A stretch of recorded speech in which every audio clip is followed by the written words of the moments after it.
গোৱালপাৰা জিলাৰ জলেশ্বৰ সমষ্টিৰ অন্তৰ্গত চাৰালঝাৰ গাঁৱৰ শ্বেখ ৰাতুল ইছলামৰ এক কৰুণ কাহিনী। জলেশ্বৰ সমষ্টিৰ চাৰালঝাৰ গাঁৱৰ পাখান আলী পুত্ৰ শ্বেখ ৰাতুল ইছলামে বিশেষভাৱে সক্ষম, শাৰীৰিকভাৱে বেকাৰগ্ৰস্ত এগৰাকী যুৱক।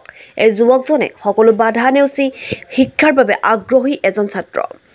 শ্বেখ ৰাতুল ইছলামে বহুত কষ্টৰ মাধ্যমেৰে বেলেগৰ ঘৰত খুজি আনি কোনোমতে তেওঁৰ মাতৃক লৈ দিন কটাইছে। বেলেগৰ ঘৰত খুজি গৈ আনি আৰু বিভিন্ন ফালৰ পৰা টকা যোগাৰ কৰি এটা মোবাইল ফোন লৈছিল।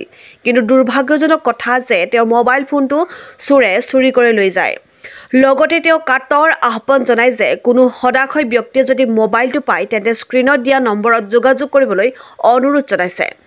মানৱীয়তাৰ খাতিৰত সকলোৱে যিয়ে যেনেকৈ পাৰে অকণমান সহায় কৰিবলৈ শ্বেখ ৰাতুল ইছলামক সকলো দয়াবান ৰাইজক বিনম্ৰ অনুৰোধ জনাইছে। যোগাযোগ নম্বৰ হৈছে 9394265386, account number 730402603847, FC code PUNBORRBSGB। News desk report, Pratidin talks. মোৰ নাম শ্বেখ ৰাতুল ইছলাম।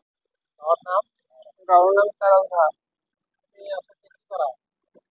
মই মগুনিয়া হৈ খাওঁ। মই আৰু মগুনিয়া হৈ খাওঁ। মই পবিত্ৰ ৰমজান মাহত আৰু কোনোবাই যদি মোক সহযোগিতা কৰিব পাৰে আৰু মই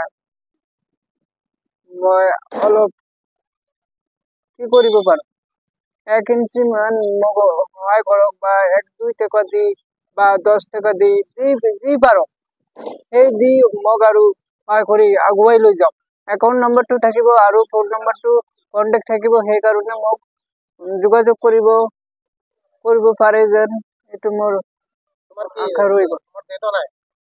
দেউতা মৃত্যু মোৰ ঢুকাই গ'ল। মই আৰু কৰোঁ, মই আৰু দিন আনিব পাৰোঁ, দিন খাব লাগে। সেইটো মোক 1 বিঘা যে ধান কাঢ়িব পৰা তাৰে এটা আৰু জমি আৰু নাই।